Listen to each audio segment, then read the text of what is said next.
لوگوں کے سامنے پھر اپنی بیٹیاں آتی ہیں نا، اپنی بچیاں،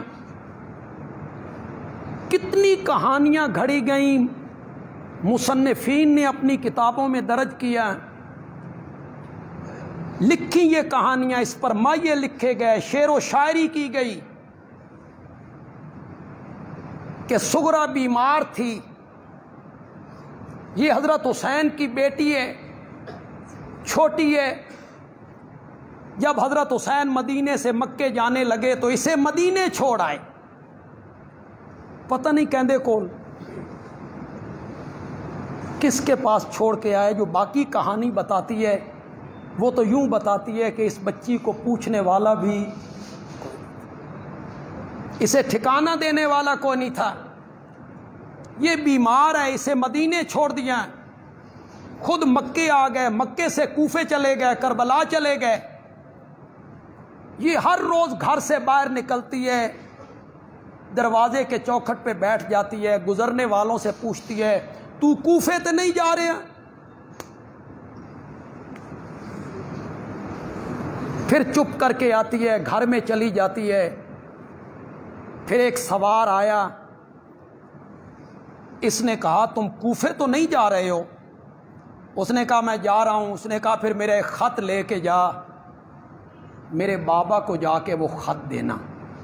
اس خط کی جو دردناک کہانی ہے، الامان والحفیظ، کہ سغرا اس میں لکھتی ہیں میرا چھوٹا بھائی علی اصغر ہے، میں نے اس کے کرتے سیے ہیں، کپڑے تیار کیے ہیں، اب تو وہ کھیلتا بھی ہوگا، چلتا بھی ہوگا، باتیں بھی کرتا ہوگا۔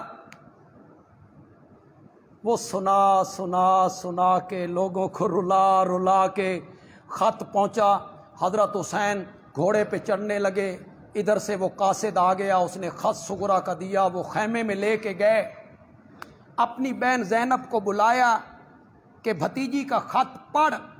کوہرام مچ گیا خیموں میں، کون بتائے سغرا کو کہ علی اصغر شہید ہو گیا ہے، علی اکبر شہید ہو گیا ہے؟ یہاں پڑھے لکھے لوگ موجود ہیں، تعلیم یافتہ لوگ بھی موجود ہیں، خدا کے لیے میں تمہیں تعلیم کا واسطہ دیتا ہوں، چھوڑ دو یہ اندھی تقلید، خدا گواہ ہے دنیا کا کوئی آدمی دنیا کی کسی کتاب میں حضرت حسین کی کسی بیٹی کا نام سغرا قیامت کی صبح تک دکھا بھی نہیں سکتا۔ مزہ نہیں آیا؟ جس بچی کا وجود کوئی نہیں، کیسی کہانیاں گھڑی ہیں لوگوں نے اور علماء نے منبر و محراب کی زینت بنائی ہے۔ ہم جب حقیقت حال سے پردہ اٹھاتے ہیں تو کہتے ہیں یہ حسین کے دشمن ہیں۔ تم کسی لڑکی کو حسین سے منسوب کرو، تم دوست ہو؟ حضرت حسین کی صرف دو بیٹیاں ہیں، ایک کا نام سکینہ ہے جس کو آپ سکینہ کہتے ہیں، دوسری کا نام فاطمہ ہے۔ یہ دونوں بیٹیاں تاریخ میں، انساب کی کتابوں میں یہ سب کچھ ملتا ہے، یہ دونوں بیٹیاں جوان ہیں، شادی شدہ ہیں، اور کربلا میں اپنے بابا کے ساتھ دو بیٹیاں ہیں، کسی اور بیٹی کا وجود کسی کتاب میں موجود ہو؟ کیسی کہانیاں بنائی گئیں۔ میں صرف آپ کو یہ بتانا چاہتا ہوں کہ ایک بچی کا وجود کوئی نہیں، کسی کتاب میں اس کا ذکر کوئی نہیں، انہوں نے کس طرح اسے پڑھایا، سنایا۔ اگلے دن میں نے فیس بک پہ خطیب صاحب کہہ رہے تھے نبی پاک جب معراج پہ گئے نا تو آپ کو ایک سیب دیا گیا کھانے کے لیے، وہ سیب جو عرش کا تھا وہ آپ نے کھایا تو آپ میں قوت آئی، آپ واپس آئے تو پھر حضرت فاطمہ اس کے نتیجے میں پیدا ہوئی، وہ جنت کی غذا کھا کے آئے، عرش کی غذا کھا کے آئے، اور اپنی اہلیہ سے وظیفہ زوجیت ادا کیا، تب فاطمہ پیدا ہوئی۔ لوگوں نے کہا سبحان اللہ، اب آپ کو کون بتائے کہ واقعہ معراج سے 1 سال پہلے فاطمہ کی ماں سیدہ خدیجہ انتقال کر چکی تھیں، لیکن لوگوں کو کیا پتہ ہے؟ لوگوں نے کہنا ہے سبحان اللہ جی، حضرت خدیجہ کا انتقال ہو گیا 1 سال پہلے، اور یہ بیان کر رہا ہے ممبر پہ کہ وہ سیب کھا کے آئے تو اس کے بعد فاطمہ پیدا ہوئی۔ کیسی کیسی کہانیاں بنائی گئیں جن کو عقل بھی تسلیم نہیں کرتا۔ 3 لاکھ آدمی حضرت حسین کے ہاتھ سے مروائے انہوں نے، حضرت حسین نے بہادری کے جوہر دکھائے، 3 لاکھ آدمی انہوں نے قتل کیے۔ ہم نے حساب لگایا کہ ہر 1 سیکنڈ میں بندہ 1 آدمی کو قتل کرے تو 3 لاکھ بندوں کو قتل کرنے میں 83 گھنٹے اور 20 منٹ لگتے ہیں۔ کتنے؟ 1 سیکنڈ میں 1 بندہ مارا جائے، لیکن اس سے کسی کو سروکار نہیں۔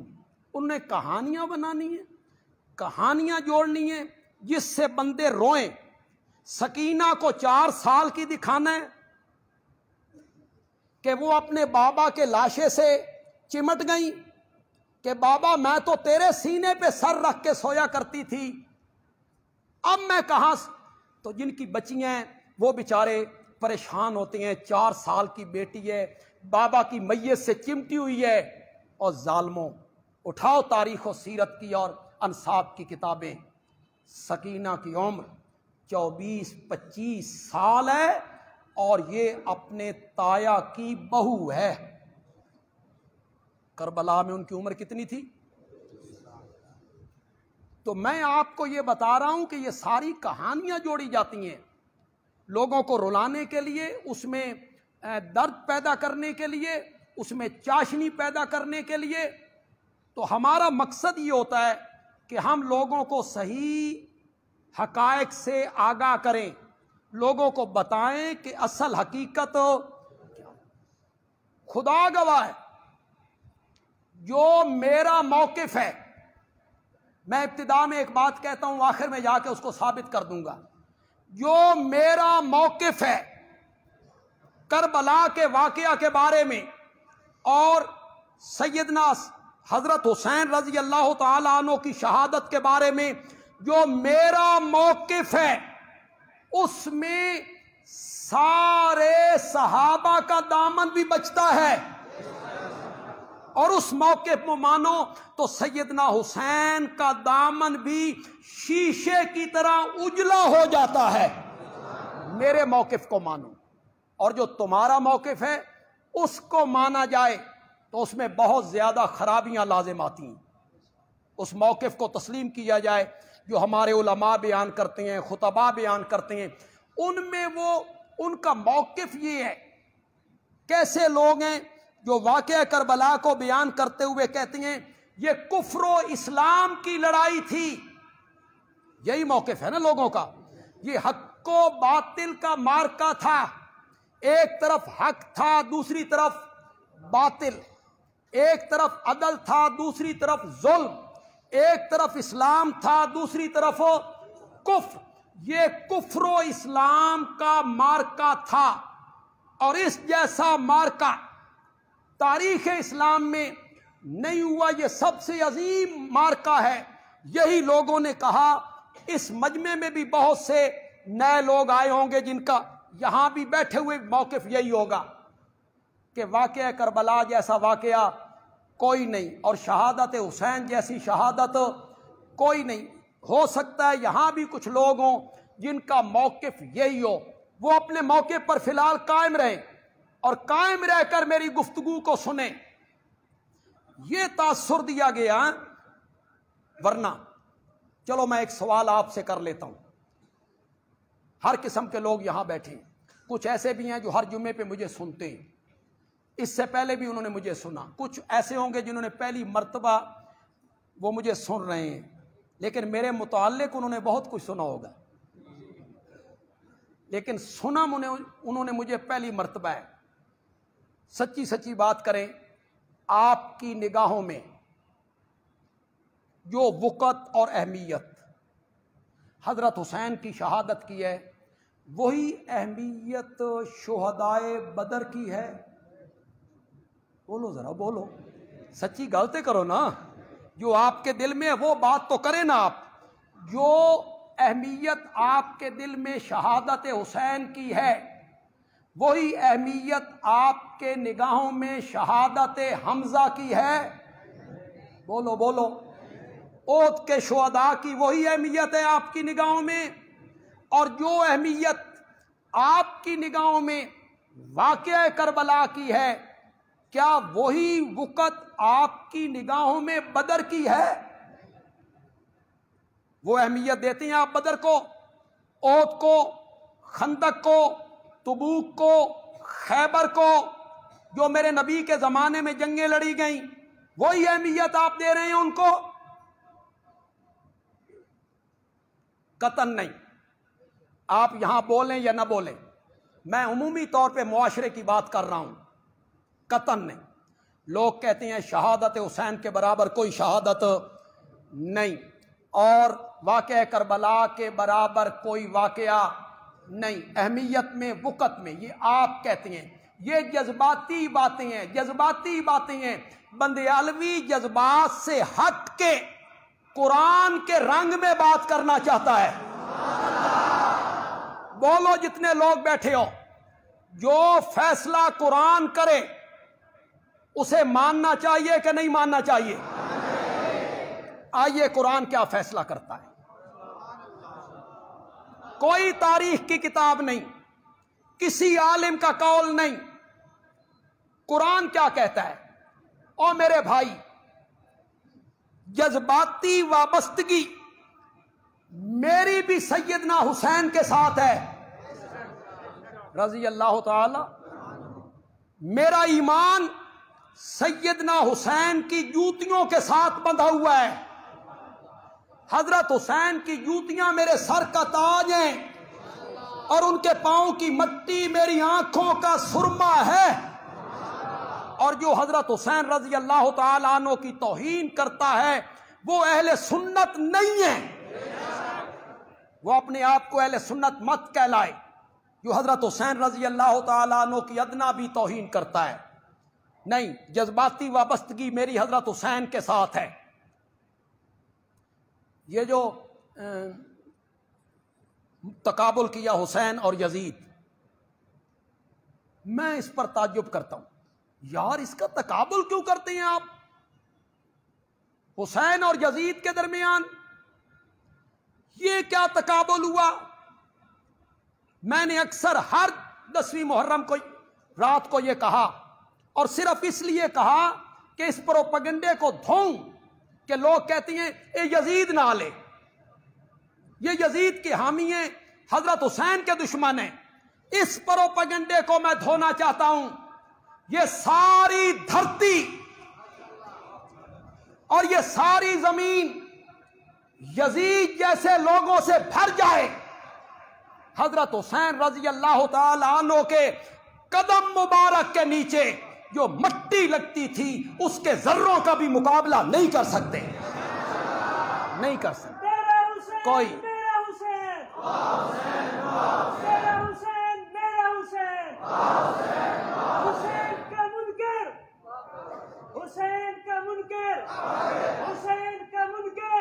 جو سیدنا حسین سے بغض رکھتا ہے اسے مسلمان کہلانے کا حق حاصل ہے؟ نہیں ہے۔ اور جو کہتے حضرت حسین رضی اللہ تعالیٰ عنہ کا اقدام غلط تھا، وہ تو توہین کرنا چاہتا ہے حضرت حسین کی۔ میں آج بتاؤں گا کہ حضرت حسین چاہتے کیا تھے۔ وہ صحابی رسول ہیں، اور کسی صحابی کی نیت پر شک نہیں کیا جا سکتا، نہیں کیا جا سکتا۔ حضرت حسین سے جذباتی وابستگی میری بھی ہے، وہ میرے نبی کا نواسا ہے، اسے گھٹی میرے نبی نے لگائی تھی، اس کے کان میں آذان میرے نبی نے کہی تھی، اس کا نام میرے نبی نے رکھا تھا، اسے میرے نبی نے اپنے کاندھوں پہ سوار کیا تھا، سوار کیا۔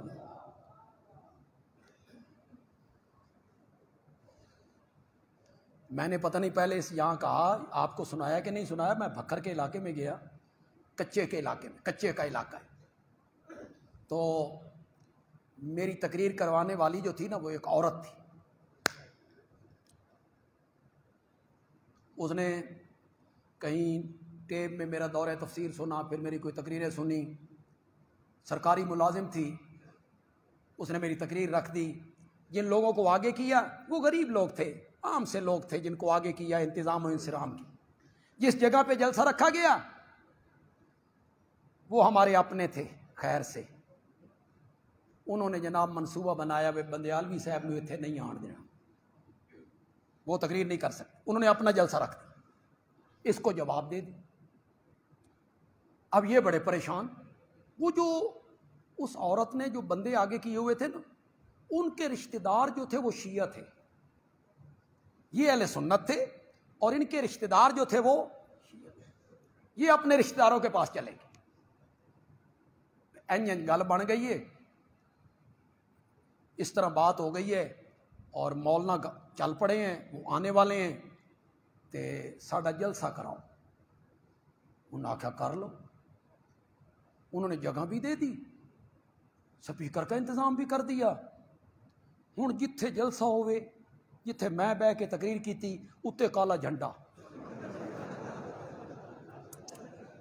اب انہوں نے کہا ہم سنیں گے بھی صحیح، سنیں گے بھی صحیح. میرے لیے اب مسئلہ بن گیا، وچوں وچوں نکل جاواں تو مرنا ہے، رب کو جواب دینا ہے. کوئی ایسی بات چپتی ہوئی کہہ جاؤں کہ انہیں تکلیف ہو تو وہ کہیں گے بھئی کسا انتظام کیتا. بس اللہ نے میرے ذہن میں ایک بات ڈالی. یہ جو عنوان اور موضوع ہوتے ہیں نا، بندہ کچھ سوچے نا تو یہ رب ذہن میں ڈال دے. اللہ نے میرے ذہن میں بات ڈالی، بھئی بات عظمت حسین سے شروع کر. میں نے حضرت سیدنا حسین رضی اللہ تعالیٰ عنہ کی عظمت سے بات کو شروع کی. میں عظمت بیان کرتا رہا، مجمع ان کا تھا، پھر وہ آپ کی طرح نہیں ہوتے بھائی گوڈیاں سر دے کے بیٹھے ہوں، تو وہ تو ہاتھ بلند کر کر کے کھڑے ہو کے واہ واہ واہ. میں نے جب بیان کیا نا کہ حضرت سیدنا حسین رضی اللہ تعالی عنہ کی خوش قسمتی دیکھو کہ سب سے پہلی غذا جو حضرت حسین کے پیٹ میں گئی نا، وہ میرے نبی کا لعاب مبارک تھا. پہلی غذا حضرت حسین کے پیٹ میں جو پہنچی، بڑی خوش قسمتی، بڑی خوش قسمتی ہے یار. اس پر تھوڑا سا تصور میں تو لاؤ یار، تصور میں تو لاؤ، تصور میں تو لاؤ یار. ہم تو خواب میں نبی پاک کو دیکھنے کے لیے ترستے رہتے ہیں، اور لعاب، اپنا لعاب ان کے منہ میں ڈالا، وہ پہلی غذا بنا. اور لعاب معمولی نہیں ہے. چلو یار تھوڑی بات عظمت صحابہ، واقعہ کربلا تو ہم ہمیشہ ہی کرتے رہتے ہیں یار. یہ لعاب میرا نبی حضرت علی کی یہ آنکھ پہ لگا دے تو پھر آنکھ ساری زندگی نہ دکھے. اور یہ لعاب میرا نبی ابو بکر کے تاریخی اور تاریخی واقعات کا عقائد سے تعلق نہیں ہوتا. کوئی یوں مان لے، کوئی یوں مان لے، یہ کفر و اسلام کا مسئلہ نہیں ہوتا. اس طرح ماننے سے کوئی کافر ہو جائے گا. مثلا واقعہ کربلا کو کچھ دوست اس طرح مانتے ہیں، اس طرح مان لیں گے تو کافر ہو جائیں گے. کوئی نہیں، یہ کوئی کفر اسلام کا مسئلہ تو نہیں ہے نا بھائی، تاریخی مسئلہ ہے. یوں مان لیں یا یوں مان لیں. بس میں جملہ کہنا چاہتا ہوں، میرا جملہ ضائع نہیں ہونا چاہیے. آپ ہاتھ بلند کر کے سبحان اللہ کہیں گے اگر آپ کو سمجھ آ جائے.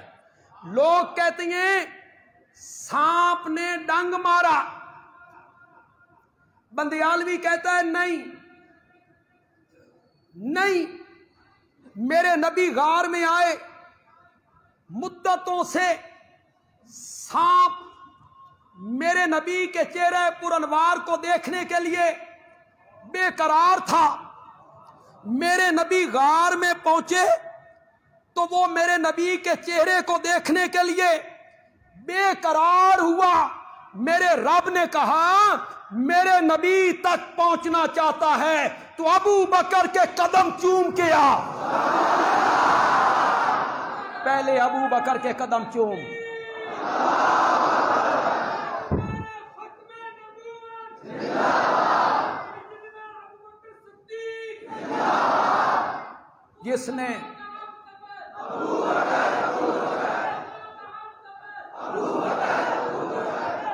جس نے ابو بکر کے قدم نہیں چومنے، اس نے میرے محمد تک بھی نہیں پہنچنا صلی اللہ۔ یہ لعاب کوئی معمولی لعاب ہے؟ میرا نبی حضرت علی کی آنکھ پہ لگائے تو آنکھ دکھنی بند ہو جائے، حضرت ابو بکر کی ایڑی پہ لگائے سانپ کا زہر ختم ہو جائے۔ سنو ایک وہابی کی بات، یہ لعاب کوئی معمولی لعاب نہیں ہے۔ میرا نبی کڑوے کنویں میں ڈال دیتا ہے تو کڑوا کنواں ہی میٹھا ہو جایا کرتا ہے۔ یہ اتنا عظیم لعاب ہے، اتنا مبارک لعاب ہے، حضرت حسین کی پہلی غذا بن گیا ہے۔ میرے آقا حضرت حسین کی زبان اپنے منہ میں لے کے اس طرح چوسا کرتے تھے جس طرح عرب کے لوگ کھجور کی گٹھلی کاندھے پہ چڑھایا۔ یہ میں نے ساری باتیں بیان کی نا، واہ واہ واہ واہ واہ واہ، میں اپنی پٹڑی پہ آیا، اور میں کیسے آیا، کیسے میں نے ربط لگایا۔ میں نے کہا یہ جتنی تعریفیں ہم صرف حقائق آپ کے سامنے رکھیں گے، چھوڑ دیتا ہوں میں آپ پر فیصلہ۔